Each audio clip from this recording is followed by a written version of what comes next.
Hello, welcome back to Commercial Real Estate Secrets, where we are helping healthcare scale. My name is Austin Hare, and I'd like to welcome our guest today, Mike McInelly. He's the CEO and co-founder of Lumio Dental. They're founded in 2014. They have 65 practices across 6 states, and it's a pleasure to have you on the show today. Thanks, Austin. It's great to be here. So let's talk a little bit about your background. I know that you didn't see yourself getting in dental, which seems like a commonality, surprisingly, amongst a lot of people that we have on the show. But in particular, you were in tech, and I know that you worked in Microsoft and Adobe. So can you just talk a little bit about your career prior to this? What got you into that? Some of the stuff that you learned. Yeah, for sure. Great question. So yeah, I never really envisioned myself in healthcare, and it was naive enough to think that entrepreneurs weren't wanted or needed in healthcare. I always wanted to be an entrepreneur. It was kind of that hustling kid growing up that always was creating random businesses and trying to find things to sell door to door and everything. And post undergrad, went into commercial real estate development and management, and then post grad went tech, of course, with the vision of eventually becoming an entrepreneur and building a business. And it wasn't until my basically brother, a guy I grew up with, Dr. Creed Carden, as well as Steve Boyd, who's one of the founders of Clear Choice Dental Implant Centers. Talking with those two folks is what really opened my mind to the opportunity that exists within dental. So Creed's my other co-founder, and we grew up together. So he talked me through sort of the DSO model, and the more I learned about it, the more I got pumped about it and excited about it, and saw a huge opportunity to build a business and build a team within the dental market. Oh yeah, so it's interesting. So like when you said they talked you into it, kind of, I mean, what was that? Was it like a dinner conversation? Was it like over this course of months or years? I mean, I'm just curious, like what those conversations, like what did you guys talk about that essentially convinced you to flip careers? Yeah, so really the originations of our business go back to Argentina. So Dr. Creed Carter and I, my co-founder, we served missions for our church together in Buenos Aires, Argentina. So we were together from 2002 2004 in Argentina, and they were going through just a crazy economic crisis down there. And we were in the ghetto, and we were in a rough place down there, just serving for 2 years. And we hit it off. We got along super well. And we always talked about and dreamed about one day working together in some capacity. And we got back stateside, and Creed went the dental school route. He tried to talk me to going to dental school, as did my mom, but I was maybe too thick-headed or didn't see the vision in it and went more the business route.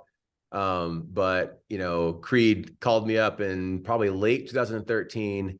He was post dental school. He actually had partnered. He originally associated with MB2 and then had partnered with MB2 and wanted to kind of go out on his own. And we love and respect the MB2 guys tremendously. They, to their credit, were massively reasonable with Creed, being able to kind of separate from them at the time. They were going through their Medicaid Armageddon in Texas, had all kinds of issues in their hands. But those guys are complete studs and built an amazing business and are awesome human beings. And so Creed had sort of separated from MB2, and I was just helping him as his pro bono business buddy on the phone, just kind of helping him think through things and marketing and operations and strategy. And as I mentioned initially, he was just trying to recruit me to come join him at a single practice. And I was just dumb enough to think, man, I don't know. I got some good things going. I don't know if me answering the front desk or being your office manager is going to be the best career move for me. But as he kind of opened my mind more and more to the whole DSO model, as did Steve Boyd, I really got excited about it and came out to Tulsa, kind of walked the first office that he'd had, our memorial office, our flagship office, and really caught the vision. Intended on bringing my wife and kids back to check out Tulsa, but we rolled up in a U-Haul a few months later in April of 2014. My wife and family had never even been to Tulsa. My wife actually thought Tulsa was in Arizona at the time. So it was fun conversations at home talking about moving from, our comfortable place in life where we live to, Where were the you living? here. We were most recently we were in Utah, working for Okay. Adobe there at their campus. But yeah, so that was back in 2014. Moved everyone to Oklahoma, and just been growing rapidly ever since. That's cool. So in terms of like what you did specifically with Microsoft and Adobe, like what were your roles there? I mean, because you said you don't want to switch, you had a good career, you don't want to be like the front desk manager, which I understand. So like I'm just kind of curious, like when you peel back the curtain a little bit, like, what did it look like? What kind of stuff do you think you learned that helped you when you founded this DSO? Yeah, Adobe specifically, I took that role with the intention of wanting to become an entrepreneur because we had kind of a unique team where we worked on is basically like management consulting for all of their .com retail customers. So we'd go to Target.com business and Best Buy.com business and different retail e-commerce businesses, which are typically are often separate BUs, business units for those big retailers. And we did a ton of just management consulting. They would hire us to come in and assess where they were at, where their problems were at, make recommendations, and help them with implementation. And my logic was that in that seat and on that team, which is a pretty high functioning, kind of aggressive team, that I would see a lot of the problems that existed within the competitive landscape and within those businesses that would then give me or spur me an idea to go start my own business. So maybe a little bit overly ambitious that would all come together so quickly, but I did learn a lot. It was a great experience. I don't regret that decision by any means, because I learned a tremendous amount from that role, and traveling and working with customers and having to deliver and give them great recommendations. But I didn't stay in the tech for too long because the itch was just too strong to start my own business and build my own team. Not because I wanted to be the man or be in charge. I just really was passionate about building teams and especially wanted to build a company and a culture the way that I thought was the right way or appropriate way to do it, that would have a big impact on both our customers, our patients, but as well as our teammates, as we call them, and impacting their personal lives as well. Yeah.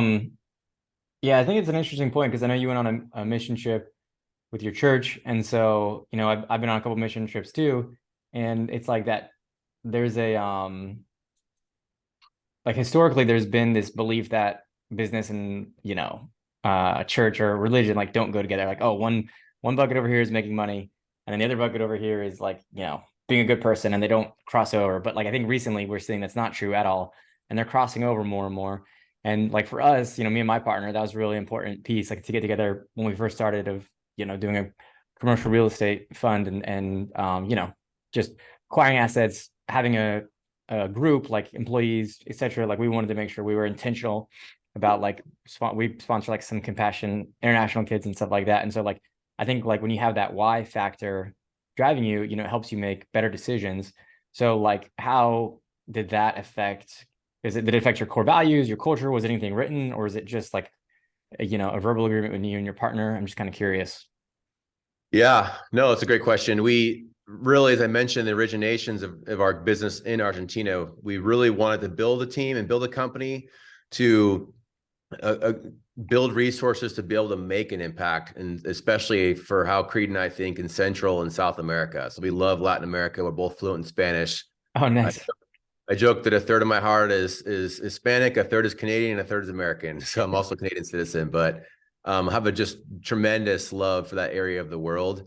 And so we've been doing mission trips down there from a dental perspective ever since the foundation of this company. Right now, our current version of that is we take 4 different groups of dentists down there every year.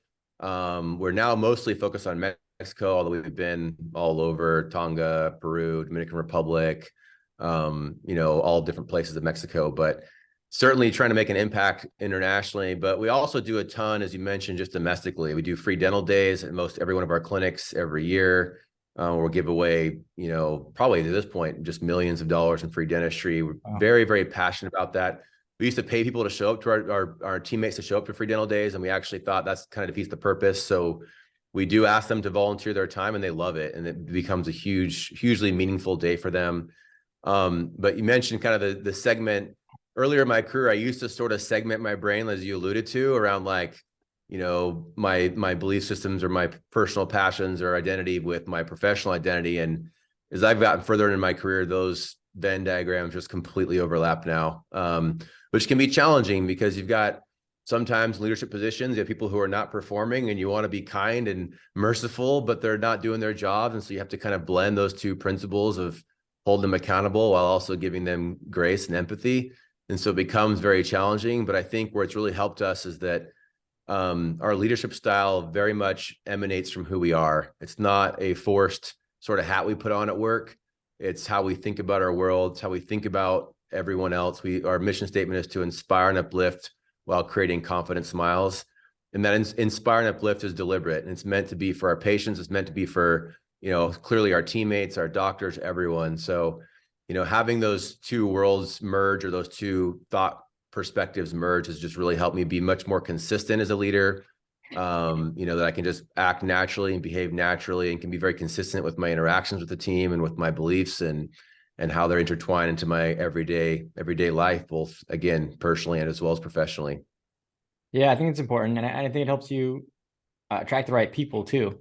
Being aligned in your beliefs. So, but let's talk about the startup story, because I know that you were originally, well, right now, like we're at the point of your story where you like decided, okay, I'm gonna do this, right? But what did that actually look like? So when you said, hey, let's go, you packed up the U-Haul, moved to Tulsa. Let's go from there. Yeah, I initially spent a lot of time in the office just trying to absorb. I remember feeling almost kind of guilty because I was such a foreigner to dentistry. At the time when I joined, we had an office and there were 3 doctors working in it. And I remember feeling very guilty, like I've got to add value fast. So spent a lot of time, I mean, just countless hours just trying to absorb and determine where I could insert myself and add value. And both in those early days as well as today, I think one of the hardest and most challenging things for me as an entrepreneur is just knowing how to prioritize. It's easy to prioritize things that are numerical, or things that are, good or bad. Those are easy. The hard thing for an entrepreneur, in my opinion, is just prioritization of things that are all equally clamoring for attention and all equally very valuable. And so just really had to determine early on, as I was seeing tons of opportunity, where I needed to focus myself. And that was a challenge, both things as simple as, like, in the early days, how did we follow up on treatment plans? So we presented treatment. How are we tracking that and following up with those patients later? Because that wasn't being done early on, right?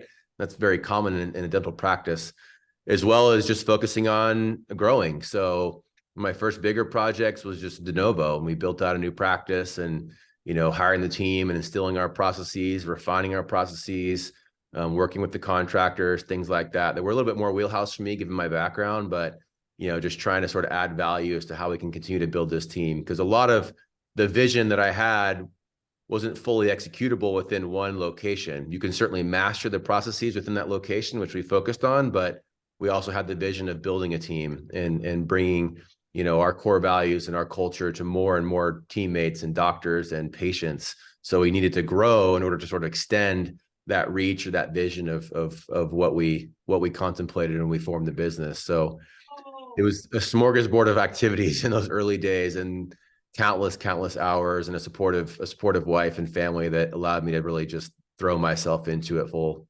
force. Yeah. So okay. You started working when there was an existing practice, and then you kind of immediately went into starting 2 de novos. Is that the timeline? Just initially one. So Okay. I moved to Tulsa in April of 2014, and we jumped on a de novo, and we opened that de novo on July 1st of that same year. So we moved really fast, built the thing in like 8 weeks. From construction to certificate of occupancy was 8 weeks, and so that was the first bigger project. And then we did another acquisition later that year as well. And then we did quite a few. We did probably 7 in our growth history of 65 locations. It's probably been 65% acquisition, and then 35 to 40% de novos over that timeline, which is pretty unique, as we found out. Most DSOs focus on either acquisitions or de novos, and we've done both historically, which has been nice. Yeah. So, what do you think was key to getting cash flow positive so quickly? Probably a lot of energy and a lot of just effort and sacrifice, and a big focus on efficiency, as well as good doctors. I mean, you can't build a good business, you can't have a single location be successful without good doctors. In the early days, that was easier because the doctors were a handful, and we could kind of handpick them and find rock stars and bring them in, and they were phenomenal doctors, great leaders, great culture builders, great producers, great with patient care. But we were really focused on marketing and operations. And when I was in the clinics myself individually, as well as my co-founder, it was, again, a little bit easier because we didn't have to worry about scale yet. But we were really big on efficiency and patient experience. So we wanted our patients to just feel that energy, feel that love, tell their friends about us, fall in love with our culture and our team, and fill the schedule. And so that really helped drive success in the early days. And we had to. I mean, in the early days, a lot of people gloss over this sometimes. We didn't have any sort of financial backing back then. And so in order to grow, we had to prove and find lenders and show them financials that showed our success. And even, that was extremely tedious. I mean, the early days, I'd spend hundreds of hours talking to different banks and lenders and trying to get them to catch the vision and believe in us, because at the time we were completely unproven. They'd say, okay, great. Sounds like a great plan. We need 3 years tax history on your business. And we didn't even have one. So we had to keep finding new lenders. And even when we found lenders, they'd make us personally guarantee everything, which was always scary. But we outgrew lender. I mean, all in, we probably used like 12 different lenders over the first 5 years of the business, because we kept spooking or outgrowing certain lenders who maybe would be willing to lend on the second location, but once we want to do a third, that would spook them. And so that became a big impediment to our growth in the early days, was just resources and finding funding and capital. Because I didn't come from money. We didn't have the resources to make anything happen. And we It's had what to you would call the dark tunnel, right? Like all of a sudden it gets to the yes. point where one dentist can't physically operate everything chairside. And so banks are like, let's see if you really got what it takes to scale an organization. So, so what did you do to get through it? Like what were the strategies or solutions that you found? Yeah, to your point, we would just have to show really strong performance of the clinics. So our first office, Memorial, we would show a really strong performance of that P&L and bring that to the lender and say, hey, let us do the second location or fund the second location. Here's the kind of results we can achieve. And it would be a big stretch for them, and they'd be comfortable with that, and they'd say yes. And then we'd go to do the third location. And as I mentioned, that lender on the second location would spook them. We were growing too fast. We'd have to find a new lender. And this is probably bad to admit this, but we wouldn't tell them about our ambitious growth plans. We would say, hey, we've got 2 locations. We just want to add a third. That's it. And just kind of keep them within that box of we're going from 2 to 3. And That's hilarious. I'm just the office manager or the regional manager, or however you want to think about me. I'm helping these docs, grow their business. And we're going from 2 to 3. So I'd find a lender eventually to lend on from 2 to 3. And then it usually was a new lender from 3 to 4. And I mean, these were not big, high dollar practices either. So that certainly helped us. We were bootstrapping everything, so resource constrained. So some of these practices in early days were, a couple hundred to maybe $400,000 initially, just because we couldn't afford anything more than that. So you're talking purchase price or annual revenue? Purchase price. And it's probably pretty close to their annual revenue though, right? That Yeah. amount. Yep. Yeah. Yep. So that's They were distressed practices for okay. sure. I was gonna say, yeah, distressed. Okay, I want to get a little granular here because we brushed over the startup, that first location, second location, and you mentioned the word efficiencies. So the questions I have in particular are like when you packed your family up, you moved across country, and you said dove deep into this. Like, what does your schedule actually look like, and what is your mentality? And so what I mean by those two things is like, are you working like 14 hours a day? Are you documenting everything along the way? Does it feel like there's an element of fly by the seat of your pants? Like, what was that? It's because, and the reason I'm asking is because it sounds like you laid a strong foundation early on in order to grow to eventually, 65 locations. So yeah, the questions, because I know it's a loaded question. So like, what did your day look like, and how organized do you feel like you were with, in terms of, standard operating procedures, whatever? Yeah. Good question. The days were pretty long, obviously. So I had 4 kids at the time. They were all young. I certainly had to overinvest on the work side of things and underinvest on the personal side of things. And luckily had an awesome and super supportive wife that understood that sacrifice, that I wasn't working, that many hours because, of any other motivation than to provide for our family. Because it was a desperate time. I mean, I went from a successful career and well-compensated role to just living off of the profits of the business and not having a bunch of savings. It was early in career, just a let's see, a couple of years out of graduate school as well, and finished graduate school with like basically no savings. So really just poured everything into it. A lot of our kind of weekend date night, movie night with my wife entailed, a movie on and a snuggle on the couch and a laptop on the back of the couch, just responding to Facebook messages from patients for ad campaigns that I was running to try and fill the schedule. So in the early days, when you messaged us on social, I responded. And I mean, and Creed obviously was right there with me through all of this. It wasn't just, the mic show, but just all into, we couldn't afford to hire people to help. And so any sort of growth activities or tasks were on us. And then the documentation of processes and the efficiencies that we were developing was certainly both a combination of, or concurrently me absorbing and trying to understand dental while also building those processes and constant iteration upon them. So I didn't just listen to dental, jargon or be in the office or absorb the office for a month and then like spit out something valuable. I was kind of constantly through trial and error. As I mentioned, the one treatment planning follow-up spreadsheet, like I found a piece of paper and a desk of them kind of tracking it on that. And we digitized it and, used Google Drive for everything and tried to figure out how to collaborate and what columns to mark the progress and the last contact notes, just in kind of the weeds of each patient, each office, little examples like that. And then figure out how to iterate better to make a better version of the spreadsheet and, things like that. How to more efficiently communicate with the patients and transition them from social, me on my laptop to the actual office and our schedulers to get them on the schedule, and just sort of build both absorbing and learning dental and also building those processes. But then, a big part, one of our core values is continuous improvement. So constantly iterating upon those processes, constantly improving any sort of structure that we do implement, and having that mentality amongst our team and our culture and our company of just, we're continuously improving. We might have some process we're launching, and not that it's a constantly moving target, but that we're always going to be open to make it better and open to improving upon it, and that anyone can improve upon it. Anyone can sort of question it and strengthen it in a way. I think that mentality allowed us to be really agile early on, and just really continue to iterate. Yeah, it sounds like at first you got to really dive deep into dental specific, like especially 1, 2 locations. But as you grow, you kind of just have the same problems that all big companies have, right? Which is really like people, leadership, team building.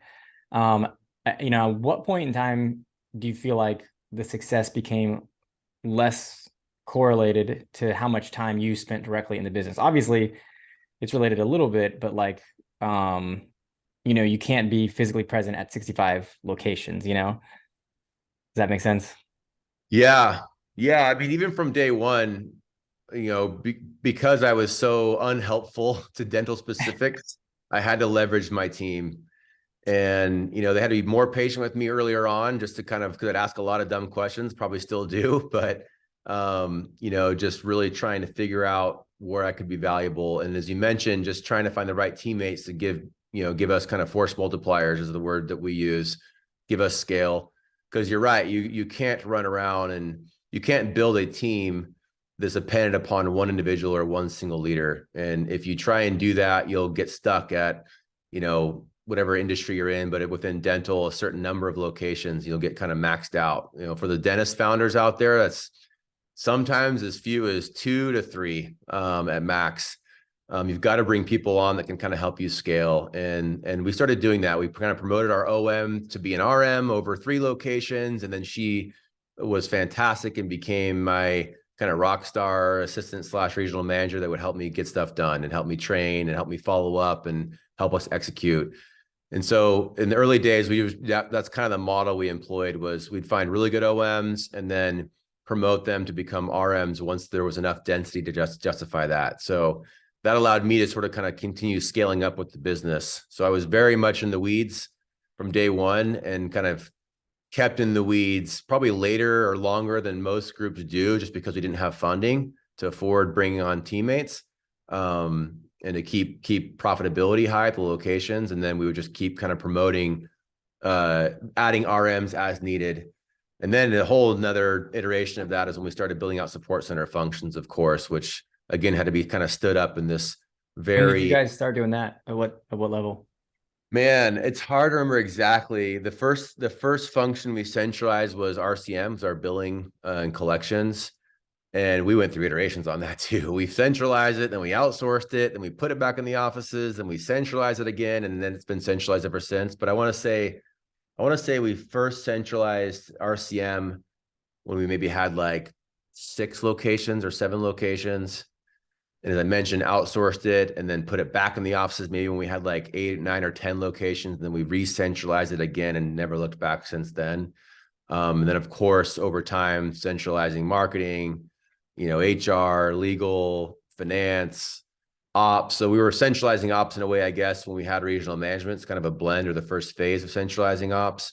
But now, obviously, today we've got OMs, senior OMs, RMs, senior RMs, a VP of ops, a HBS COO. Like we've got we've kind of had to evolve. And if this is helpful to listeners too, I remember looking at organizations like ours back then and not really sort of trying to understand or contemplate how you get from 2 to 3 locations to 65.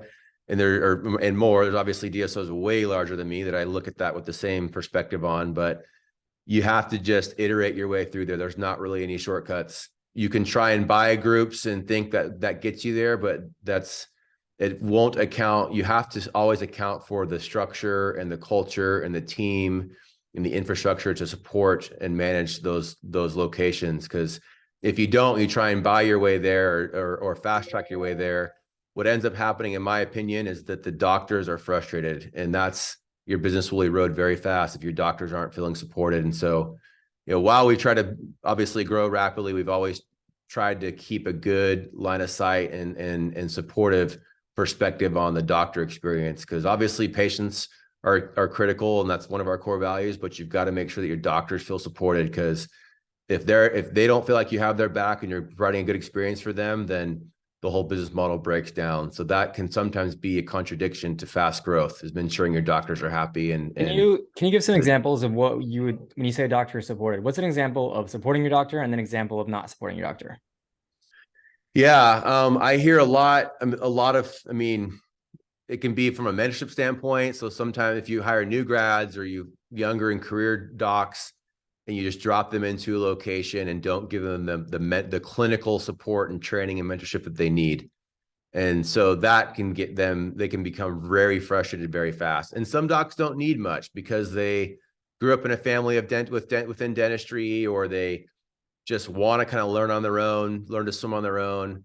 And that maybe can work for some groups, but you really got to build a good, robust mentorship program that gives them the support that they need. Because I'm not a dentist, but I've learned by observing these other doctors, it's an extremely challenging role, emotionally, mentally, clinically. Obviously, you got folks wanting to sue you sometimes. Like, it's a very emotionally challenging role. And so making sure you're giving them the right support, the right tools, the right amount of love, the right amount of just hard skills, clinically helping them. We do a lot of CE internally, and that really helps.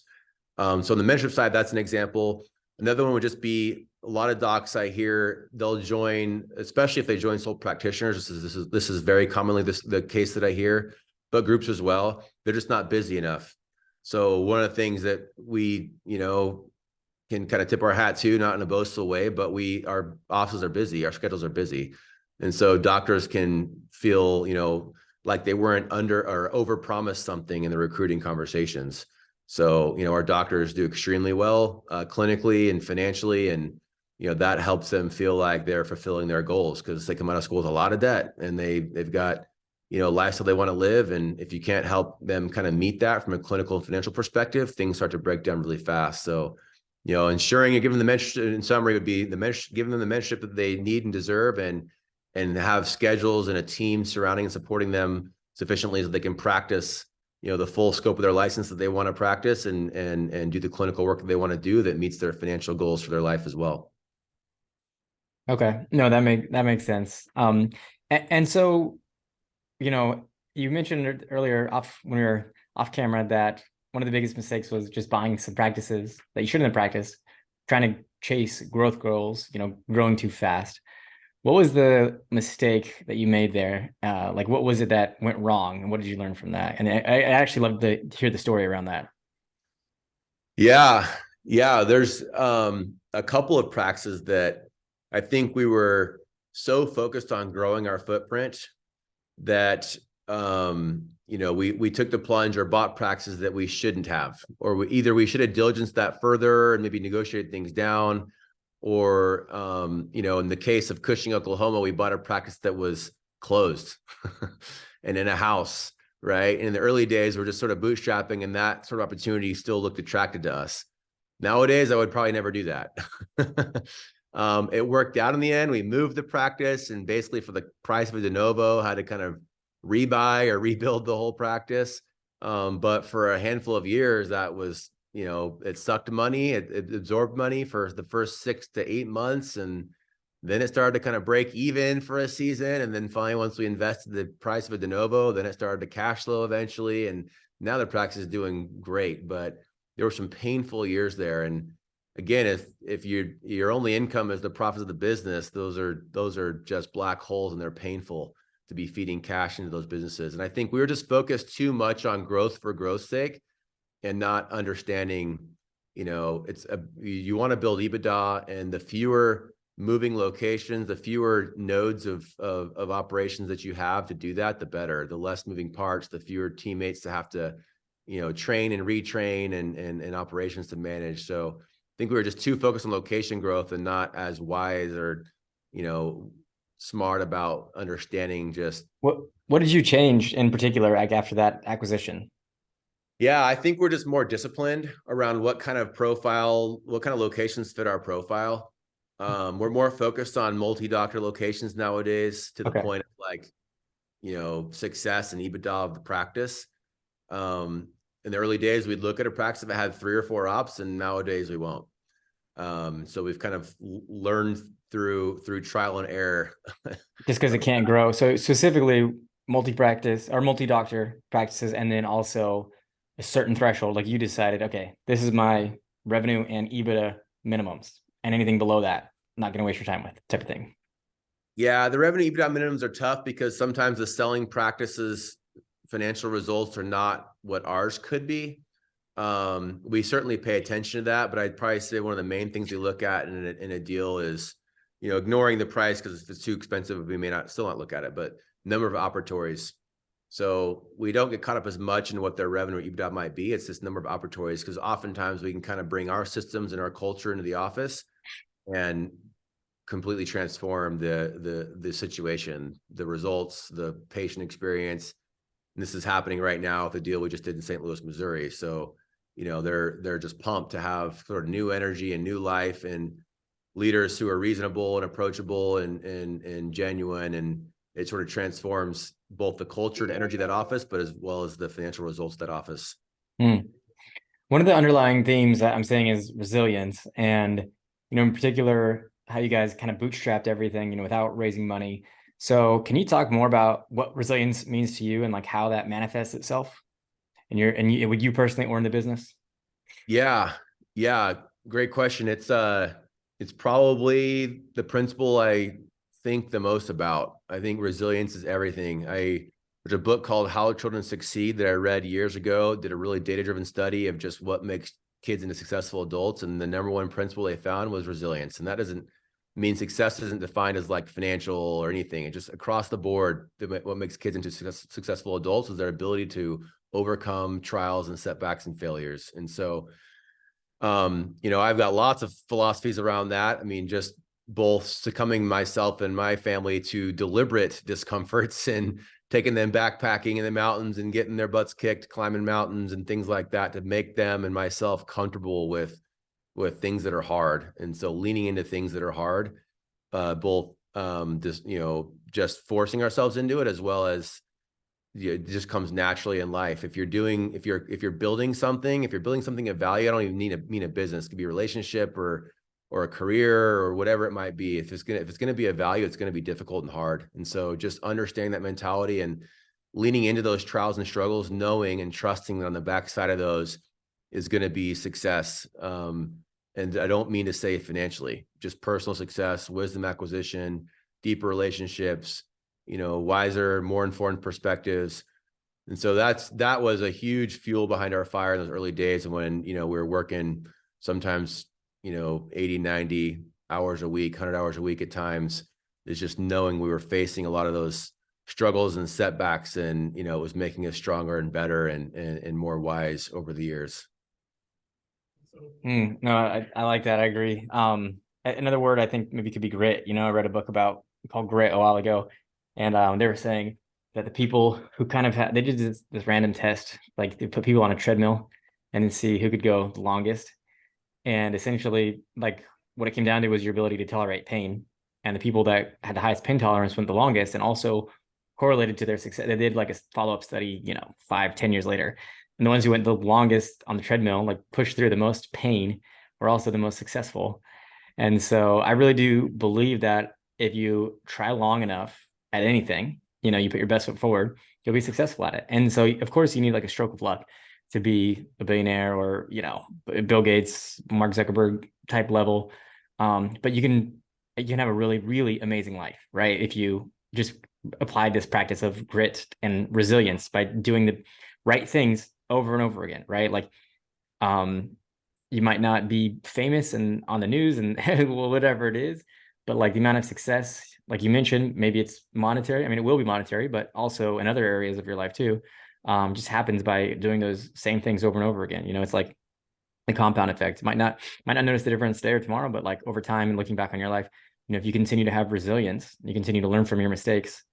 I mean, yeah, especially in this country, like there's no reason why you wouldn't achieve success on multiple levels. Totally. Completely agree. That's great. All right. Well, I know we're kind of getting close to the end of our time. One thing that I wanted to talk about too is team building. So I know we talked about culture, right? And that kind of ties in with team building. But like how do you view team building? What are you doing in particular? Like what have you learned about building a team that's helped you get to these 65 practices? Yeah. Great question. A huge component of our success has not been, what individually I've contributed, but what the team has done and built together. And so it's a huge element of what we do. I'd say first and foremost is just finding the right people, finding the right DNA, whether that's your doctors, obviously, and clearly is, down to the DAs and what we call PCs, our patient care coordinators in the office, obviously OMs, regional managers, and hygienists, of course, applies to everything, but finding the right DNA. And that's a deeper conversation for sure, but we love growth-minded people that have that sort of continuous improvement perspective upon their life as well. They're looking to get better and they want to get 1% How do you filter for that? day. How do you filter for somebody who, has a growth mindset versus a fixed mindset, who wants to learn and grow and expand and improve? Yeah, I mean, I'm the first to say interviews are total crapshoot. So it's very, very difficult to filter for that. But looking at their career, have they stayed sort of stagnant in certain roles? If they've been out in the workforce for a while, or have they looked for, like if they have transitioned roles in companies, why? I focus a lot on why. I'm okay with people jumping around jobs. I was kind of a job hopper myself till I started this business, but why? What was your logic? Were you running from something because you were not performing? Were you just worried about comp? And I get that happens sometimes, or were you was it a promotion? Were you growing in scope? I'll ask often as well, how would your team describe you, or how would your manager describe you? Or how do you like to be managed? Or tell me about a time when I love the behavioral based questions. So tell me about a time when, you took on a challenging project. What was the situation? What did you do? What was the result? It's very difficult to test for that, but, just really trying to find what that looks like. And if they're already within your company, which we're big fans of promoting from within, for our leaders, especially, you get a sense of that really quickly. So if you hire someone into a certain role in your team and you're seeing them take on bigger and better responsibilities and execute them well, then that shows you that sort of that growth mindset. And then just investing in your team, spending time with your team, training your team. The teams can pick up pretty quickly if you're being sort of hypocritical. You're expecting things from them, but you're not willing to give them the tools to be successful, or maybe you don't seem to care about them personally, or you don't give them sort of the career building or mentorship that they need to become more successful. When people taste success, it's motivating. I always give this example to our team. Like, everyone can usually relate to if they've dieted. Once you lose those first few pounds, it's like super motivating. So if you're challenging people and they're starting to see, that they're applying what you're saying and it's giving them success in their life, they want more of that. And so we try and do that. We try and give people tools that are both personally and professionally helpful to them, and let them kind of see, how that works. And then I think a big part of it too, as I mentioned earlier, just emanates from us, is we just care. We care about our team. I don't say that in a boastful way, but it's just very genuine. We care about them. We love them. We care about their families. We've got a big team now, and I will admit that this is, my team. Maybe I shouldn't admit this, but I'm a big believer. Like, I take notes in contact cards. Another little kind of nugget that I think is super helpful for me, because I genuinely mean to remember everyone's names and their kids' names and birth dates, and a big, college application their kids going through or something like that, but I forget. And so I put things in my calendar, things in contact cards, It's because I smart to want, put it in your contact. I never heard that one before, but that's really yeah, smart because yeah, there's so many times where you're like, I wrote it down somewhere, like where did I put it? yes. But then it's always associated with their name. And it may come across as disingenuous, but it's not. It's genuine. It's just, there's a lot of folks on our team now, but I care about them, but I'm not good at, I'm not, I guess, smart enough to track all those things in my brain. And so I will put on my calendar to follow up. Someone says they're having a baby in 3 months, I'll put it on my calendar and I'll follow up with them day of or week of and just check in. And, that our teams can kind of sense that genuineness from us. And I think that helps them feel inspired and uplifted as well, which is what we want. Mm. Yeah, no, I like that. So is there anything that you want to talk about that we didn't get a chance to talk about? No, maybe one more comment would be just, if you're going about this and you're leading an organization or leading a team, it can be a very lonely role. So just, I guess, just knowing that. And if, I guess I'm kind of speaking to those out there that maybe are getting started in their business, or in a tough component of their business, tough stage of their business, that's totally part of the process. And it's very lonely to lead teams and lead organizations, because you often feel like the folks around you, your others don't understand kind of what the complexities are that you're going through. And just maybe understand that, and don't get into a negative place or a discouraged place.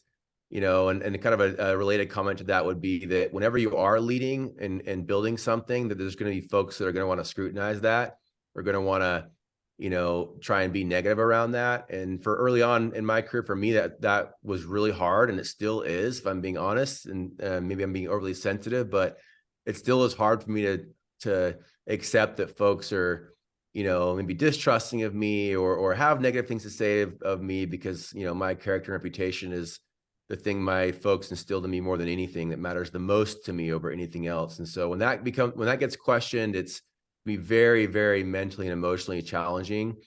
Of getting better at it, but that's just certainly a big component of entrepreneurship, is you're going to be questioned and challenged and scrutinized. And you've got to be resilient to that, and just focus on the things you can control, and continue to just serve and help and care about people, and show them that you care about them, and not let that scrutiny discourage you from your vision and your passion. Hmm. I love that. That's a great way to end. For anybody who wants to find out more about what you guys are doing, is there a good resource for that? Yeah, Lumio Dental is our brand and our website. Yeah, and you can also reach out to me. I'm happy to. I'm just McInelly, MCIN as in Nancy, ELLY at lumiodental.com, and happy to be helpful any way that I can. We're very passionate about helping dentists, especially. So, the market, I see sometimes groups that sort of don't have their eye on the clinical side of the industry. And very happy to lend my time and energy, and to any other folks who are out there trying to build things and grow things, because it's certainly very challenging. Mm.